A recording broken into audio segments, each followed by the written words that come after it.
Welcome to Canada Helpline Talks. Lately, things between Canada and the U.S., well, they've been a little rocky. We're talking about the threat of tariffs, those taxes on goods coming in from other countries. Right. A lot of Canadians feel a little bit caught off guard. I mean, we've always had such a strong connection with the U.S. That's true.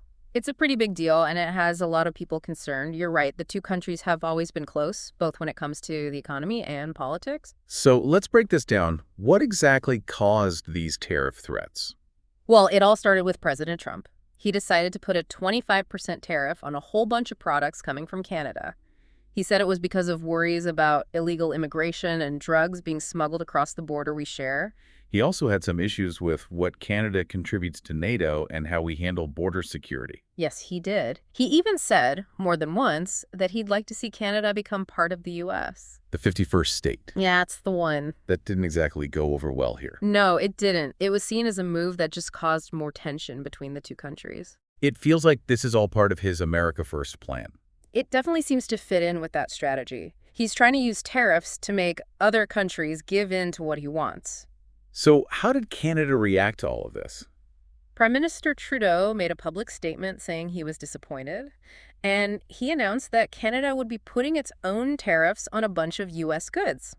Bit of a standoff then. You could say that. Provincial premiers across Canada also spoke out against these tariffs. They see it as an attack on Canada's independence. Doug Ford, the Premier of Ontario, had a particularly strong reaction. He did. He said it was like being stabbed in the back by family. I think that really sums up how a lot of Canadians feel. And it's not just the politicians who are speaking out. That's right. Regular Canadians are letting their voices be heard, too. A lot of them are choosing not to buy American products anymore, and some are even canceling their vacations to the U.S. It's a way for people to show that they don't agree with what's happening. It sounds like there could be serious consequences for the economy because of all this. Absolutely. Experts are warning that these tariffs could have a big negative impact on both the U.S. and Canadian economies. We could see job losses, prices going up, and a general feeling of instability on both sides of the border. Do we have any specific numbers to show how big this impact could be? The Bank of Canada has estimated that these tariffs could cause Canada's GDP to shrink by somewhere between 3.4% and 4.2%. That's a lot. It is. And it seems like everyone involved could end up losing out. Even those industries that aren't directly targeted by the tariffs could feel the effects as the economy takes a hit. So is there any hope for a solution here? Is there any way out of this tariff mess? Well, there have been some positive developments. Trudeau and Trump have talked on the phone a few times, trying to find a way out of this. And what happened during those talks? They were able to agree to put a temporary pause on the tariffs for 30 days. During this time, Canada has promised to make border security stricter and to deal with the problem of fentanyl trafficking, which was a big worry for the U.S. They've even agreed to appoint a fentanyl czar. Exactly. Someone whose only job is to tackle the fentanyl problem. It feels like a short-term fix, like putting a Band-Aid on a bigger issue. It could be, but at least it gives them some breathing room to try and work out a more permanent solution. Meanwhile, the Canadian government is also looking at ways to give financial help to industries and workers who are being hurt by the tariffs. That makes sense. What about long-term solutions? What's being considered there? There's been a lot of talk about the need for Canada to diversify its trading partners. To depend less on the U.S.? Precisely. The idea is that if Canada can find new markets for its products and strengthen its own economy, it'll be less vulnerable to what happens in the U.S. But is that really possible, given how closely our economies are connected? It's a complicated issue. It's not just about finding new customers. It might also mean changing supply chains and rethinking whole industries. That's like a huge undertaking. It would be. But what's happening now has really shown how vulnerable Canada is to decisions made in the U.S. It's a wake-up call, forcing us to look at our relationship differently, not just economically, but politically as well. This whole situation really shows how tricky international relations can be, doesn't it? It does. Things can change quickly, and even strong alliances can be put to the test.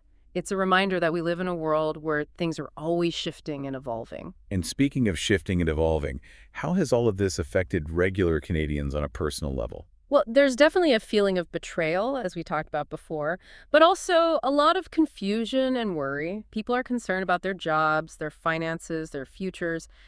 It's hard not to be when your livelihood is at stake. That feeling of uncertainty can be really unsettling. It can. It can make people feel powerless and distrustful. They start to question who they can trust and who's really looking out for them. It sounds like these tariffs have done more than just disrupt the economy. They've shaken how Canadians see themselves and their place in the world. You're right, and that could have long-lasting effects. This is definitely a turning point in the relationship between Canada and the U.S. No doubt about it. It'll be interesting to see what happens over these next 30 days and after. Hopefully things will calm down and they'll be able to come to an agreement that works for both countries. Yeah. But one thing's for sure, things have changed, and the relationship won't ever be quite the same. I think you're right about that. This has been a really eye-opening look at what's going on between Canada and the U.S. It definitely sheds some light on how complicated international trade is and the delicate balance of power between nations. We've covered the events that led to the tariff threats, the impact they're having on both Canada and the U.S., and some of the potential solutions.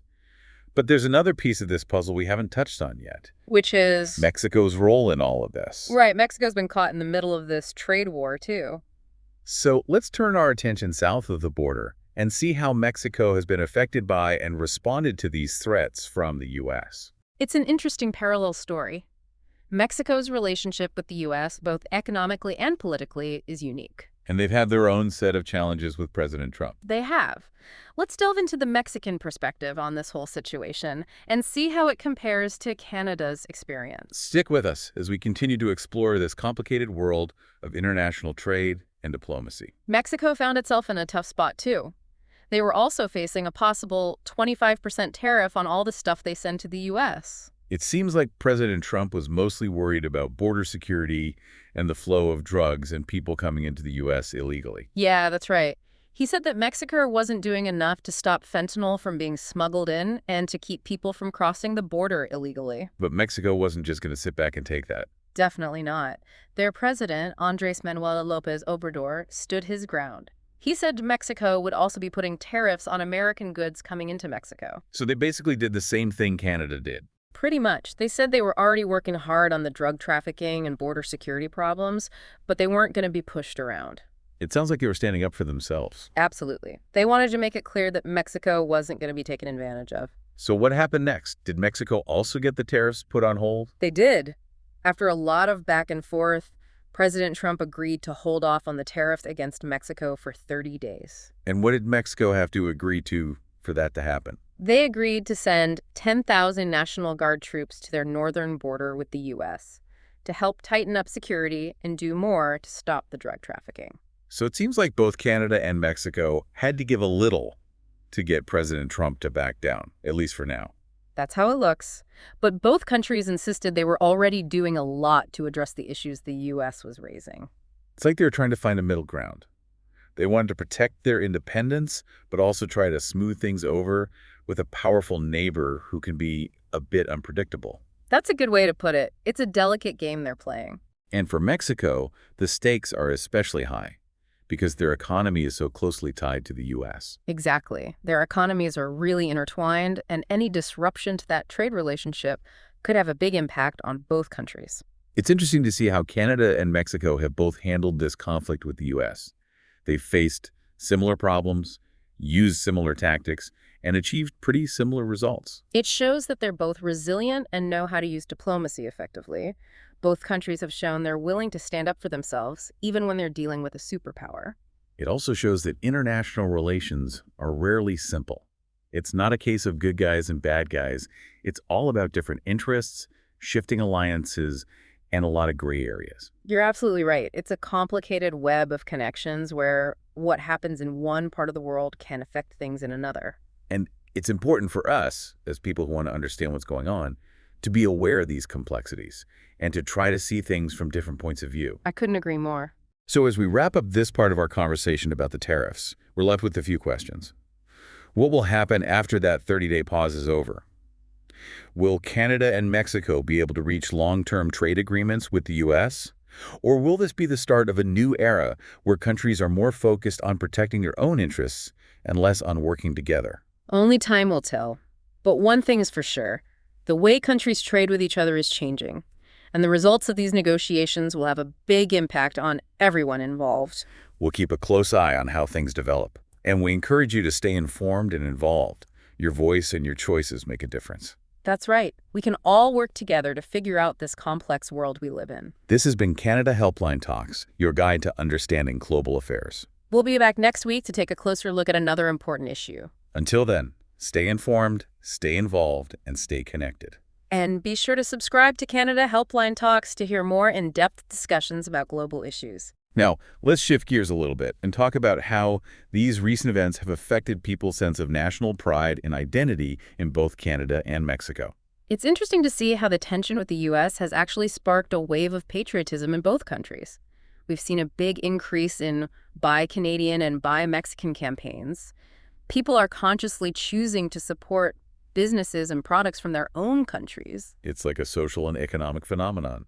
The pressure from the U.S. has actually brought people in Canada and Mexico closer together. Exactly. They've had to band together. And in doing so, they've realized they have a lot in common. They both want to protect their economies and their right to make their own decisions. This could be a chance for them to strengthen their bond and find new ways to work together. There's definitely potential for that. They could look at increasing trade between Canada and Mexico, starting joint ventures, and working together on issues like border security and climate change. It's like they could redefine what North America looks like, create a partnership that's more balanced and fair. It's a fascinating development, and it's something we'll be keeping a close eye on here at Canada Helpline Talks. We're always interested in seeing how relationships between countries change and the new challenges and opportunities that come up. So stay tuned for more conversations about these important global issues right here on Canada Helpline Talks. Before we wrap up for today, we want to leave you with one final thought. The world is changing fast, and it's more important than ever to stay informed, get involved, and connect with others. Don't be afraid to question what you hear. Look for different points of view, and use your voice to speak up for a better future. We all have a part to play in shaping the future. It's up to us to create a world that works for everyone. We want to thank you for joining us as we explored this complicated topic of international relations. We hope you found it informative and that it gave you some food for thought. We look forward to having you back for our next episode. Until then, take care and stay curious. And don't forget to subscribe to Canada Helpline Talks.